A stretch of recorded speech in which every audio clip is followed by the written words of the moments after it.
Mesti kita kedepankan sehingga bisa menyentuh hati-hati, bukan hati-hati dalam careful ya, nih hati-hati itu zamannya apa, hati-hati para student kita gitu. Kalau tidak, itu tidak akan mungkin. Itu yang pertama.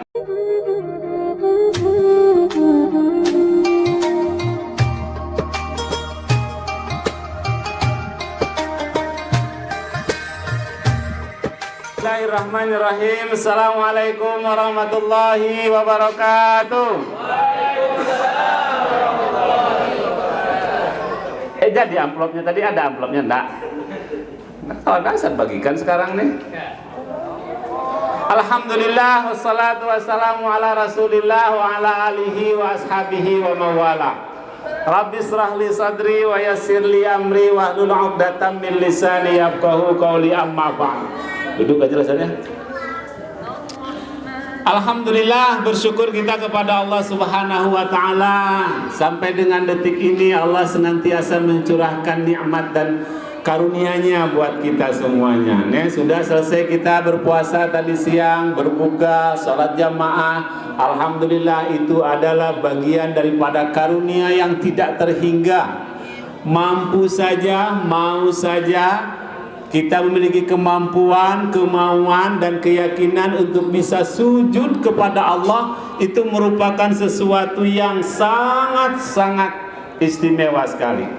Apalagi kalau sujud kita itu dibarengi dengan keimanan dan ketulusan yang teramat sangat, itu akan sangat-sangat besar sekali kegunaannya buat kita. Di dalam cerita yang disampaikan oleh siapa namanya? Syekh Al-Mutawali Asy-Sya'rawi dalam video pendeknya menceritakan tentang bagaimana perbedaan antara perlakukan atau melakukan kemaksiatan makhluk iblis dengan Abul Bashar dengan Adam alaihissalam. Kan sudah sangat jelas kemarin bahwa ada dua prasyarat di dalam kita menjadi seorang hamba Allah, yaitu yang pertama adalah kubulul amr, menerima perintah tersebut dengan sepenuh hati. Itu yang dilakukan oleh Adam. Yang kedua adalah al-amalu bihi, melaksanakannya. Adam tidak ada di situ. Beliau menerima perintah itu untuk tidak mendekati buah sajarah ataupun pohon huldi, akan tetapi dia melanggar perintah tersebut. Berbeda dengan iblis. Syarat yang pertama, kubul amarnya tidak ada. Ketika datang perintah Allah kepada iblis untuk sujud kepada Adam, dia menolaknya. Setelah menolak, dia pun tidak melaksanakannya. Otomatis dia sudah menolak. Dia mengeluarkan argumentasi, ana khairum minhu, saya lebih baik darinya. Dia diciptakan dari apa? Dari tanah, sementara aku diciptakan dari api.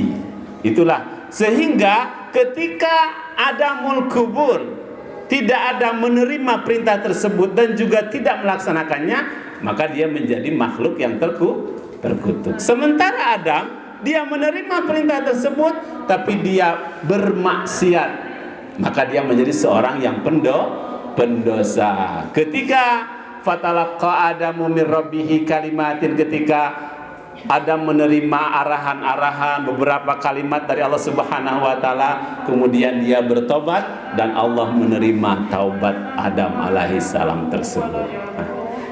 Itu terkait dengan masalah sujud dan rahmat dan karunia yang telah Allah berikan kepada kita. Salawat dan salam Allahumma salli ala Sayyidina Muhammad senantiasa tercurahkan buat junjungan kita Nabi besar Muhammad sallallahu alaihi wasallam. Baik, silakan yang sambil minum, ada minuman di depannya, silakan diminum. Yang enggak ada ya mohon apa aja, mohon ambil minumannya, masih ada jus orange juice dengan pandan jus. Para asatid dan ummahat yang dimuliakan Allah, saya teringat dengan apa yang disampaikan oleh salah seorang Ustadz Arsyad Islamic School. Ustadz tidak perlu menyebutkan namanya ya, cukup inisialnya saja, yaitu RI dan O. Dalam sebuah ceramahnya beliau menyampaikan bahwa syahrul Ramadan adalah syahrul tarbiyah. Bulan Ramadan ini adalah bulan pendidikan. Beliau menjelaskan secara terang benderang, bulan pendidikan ini sengaja Allah desain sedemikian rupa. Mana desain Allah? Kita kan ada desain pembelajaran dalam dikelaskan, desain sekolah secara umum. Allah juga mendesain Ramadan ini sebagai bulan pendidikan. Disediakannya reward yang teramat banyak. Itu ada Lailatul Qadar yang 1000 bulan, ada 10 kali lipat setiap kebaikan. Yang sunat-sunat pahalanya seperti wajib, yang wajib-wajib dilipat gandakan, infak demikian. Itu sengaja loh Allah setting seperti itu. Kemudian setan-setan ini, mohon maaf, setan-setan memang agak dikurangi gerakannya. Karena apa? Karena memang puasa yang diwajibkan itu, sebagaimana yang saya sampaikan dulu di pertemuan yang agak terkatung-katung, bahwa puasa itu pada hakikatnya adalah ibadah yang memang terang-terangan menentang pada setan. Karena setan itu sangat terkait dengan nafsul amarah. Dan nafsu amarah bisa terdorong demikian kuat kalau perut kita berisi penuh gitu. Coba kalau lapar mau gini, ogah mau itu, enggak apa nah.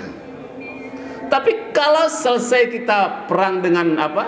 Ada pepatah, daripada perang jauh kalang-kalang, daripada kita perang dengan usus kita, dengan cacing kita, lebih baik perang dengan orang gitu. Kalau puasa yang kita lakukan itu pada dasarnya kan itu, dia terang-terangan mengekang hawa nafsu, melawan setan sedemikian rupa. Orang berpuasa 85 atau 90% itu akan sangat enggan untuk melakukan kemaksiatan. Itu sengaja loh Allah desain seperti itu. Maka pas Ramadan dengan ibadah puasa di dalamnya serta ibadah-ibadah lainnya adalah bulan pendidikan untuk kita semuanya. Hal ini barangkali sangat relevan dan sangat linear dengan tanggung jawab kita, dengan tugas dan tanggung jawab kita, dengan profesi kita, dengan aktivitas kita sehari-hari sebagai seorang pendidik di Arsyad Islamic School ini. Please dong, ambil pelajaran, take a lesson, ambil pelajaran dari apa yang telah Allah desain seperti ini di dalam kita melaksanakan tugas-tugas kita sebagai seorang pendidik begitu. Apa contohnya? Kalau seandainya puasa, dalam pertemuan pertama tadi, puasa itu adalah mendidik seseorang untuk menembus ke dalam hatinya. Artinya ada sentuhan-sentuhan ruhani, ada sentuhan-sentuhan jiwa, ada sentuhan-sentuhan qalbiyah di dalam pendidikan yang berlaku dalam puasa. Maka kita pun seyogianya seperti itu begitu. Harus kita bisa membidik, apa membidik tahu? Kalau menembak terlalu apa nih? Mengarahkan pendidikan yang kita laksanakan di Arsyad Islamic School itu kepada hati student kita, kepada jiwa-jiwa kita, jiwa-jiwa student kita gitu. Akal, IQ ataupun knowledge ataupun C1 sampai dengan C6 masalah kognisi student kita itu memang mutlak diperlukan, karena itu adalah sesuatu yang bagian daripada tujuan pendidikan gitu. Hanya saja lebih jauh dari itu harus kita sentuh aspek afektifnya, yang dasarnya adalah jiwa, yang dasarnya adalah hati. Dan mau tidak mau, suka atau tidak suka, untuk supaya kita mampu menyentuh hati student kita ini, kita juga harus menggunakan hati gitu. Kalau tidak, Nggak ada chemistry di dalam pendidikan. Sama kayak seorang pria, seorang laki-laki mau menembak seseorang perempuan untuk dijadikan pasangannya, itu nggak bisa nembaknya dari mulut saja, harus menggunakan dari hati. Kalau nggak bakalan tembus. Mesti berangkat dari hati. Itu nggak usah Ustaz lanjutkan. Cukup situ aja. Artinya, ini Ustaz menceritakan pengalaman Ustaz, rupanya ada di sini, ada jadi makanya.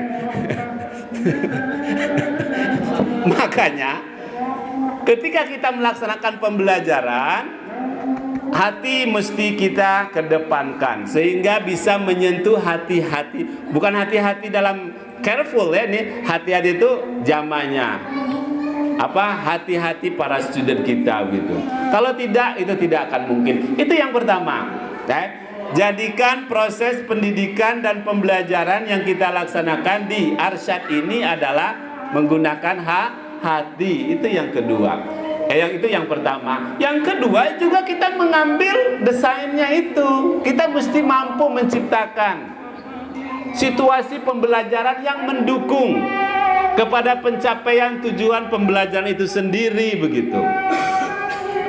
Kalau TK barangkali sudah sangat terlihat bagaimana cara memperlakukan itu, memang kasih sayang menjadi sesuatu yang fundamental di dalam pendidikan gitu. Dan itu berlaku untuk sangat bukan dianjurkan lagi, diwajibkan kepada anak pada usia dini, pendidikan anak usia dini pada masa-masa golden age seperti itu memang harus sentuhan-sentuhan kasih sayang, tidak bisa kekerasan. Kalau kekerasan ataupun agak ketegasan di dalam apanya agak-agak susah. Kemudian di tingkat dasar juga 1, 2, 3, 4 juga masih betul. Pun dengan kelas-kelas yang lainnya akan lebih nuansanya akan lebih terasa mempesona gitu ketika sentuhan rahmat, sentuhan kasih sayang, sentuhan belayan dan lain sebagainya itu menjadi dasar di dalam kita melaksanakan pendidikan. Belum lagi hal-hal yang lain dari berbentuk reward materi, pujian dan lain sebagainya, itu sudah tahu semuanya kita semuanya. Tinggal kita melaksanakan. Artinya mari kita ambil manfaat dari Ramadan ini. Mari kita ambil pelajaran dari aktivitas ubudiyah kita beribadah puasa di bulan suci Ramadan itu, untuk bisa melakukan proses pendidikan kepada anak-anak kita, kepada student-student kita yang tentunya persoalan akhlak, karena itu memang menjadi tujuan persoalan akhlak yang diapakan, yang berpusat dari hati itu, berpusat dari jiwa yang intinya adalah hati, itu menjadi sangat penting di dalam kegiatan kita. Hati yang bersih, hati yang suci, artinya guru-guru ini memiliki hati yang suci, hati yang bersih, itu akan menular dengan sendirinya kepada student-student kita di kelas dan di kompleks sekolah secara keseluruhan. Baik asatiz dan ummahat, nggak usah serius-serius sekali, kayaknya serius ya. Ustaz ngomong biasa-biasa aja, ngantuk. Jangan sampai ngantuk, ini belum selesai nih. Masih ada 4 sesi lagi. Ustaz Ilyas 2 kali, ketua yayasan 2 kali lagi. 2 kali lagi ya? 3 kali lagi. Mesti semangat semuanya. Nanti selingannya Ustaz Razi mengeluarkan yel-yelnya nanti. Atau nanti ada penyemangatnya. Umirani udah ada pengingatan enggak? Mana Umirani? Ya, nanti. Itu saja. Jadi harapan Ustadz, dan memang ini adalah menjadi landasan filosofis dari Arsyad Islamic School, bahwa kita melaksanakan tugas dan kewajiban tidak hanya semata-mata untuk tujuan materi, tapi lebih jauh dari itu kita mesti menjangkau lebih jauh. Ghazali menyampaikan tadi, jangan hanya yang kulit-kulitnya saja, coba kita berenang lebih dalam kepada yang inti dari setiap kegiatan kita. Demikian, terima kasih. Mohon maaf. Selanjutnya mari kita dengarkan sesi yang kedua. Siapa yang sesi kedua? Ustaz Ilyas? Iya, iya. Yang kedua akan disampaikan oleh Ustaz Ilyas. Nanti juga kalau selesai Ustaz Ilyas kemudian tambah keteasan, yang lain pun nanti boleh ngisi. Nanti Ustaz tunjuk, siap-siap saja gitu. Kalau masih ada waktu, kalau Inur masih belum ngantuk, nanti Ustaz kasih kesempatan kepada yang lain untuk berdiskusi dengan kita, bercerita dengan kita. Demikian, terima kasih. Assalamualaikum warahmatullahi wabarakatuh. Silakan.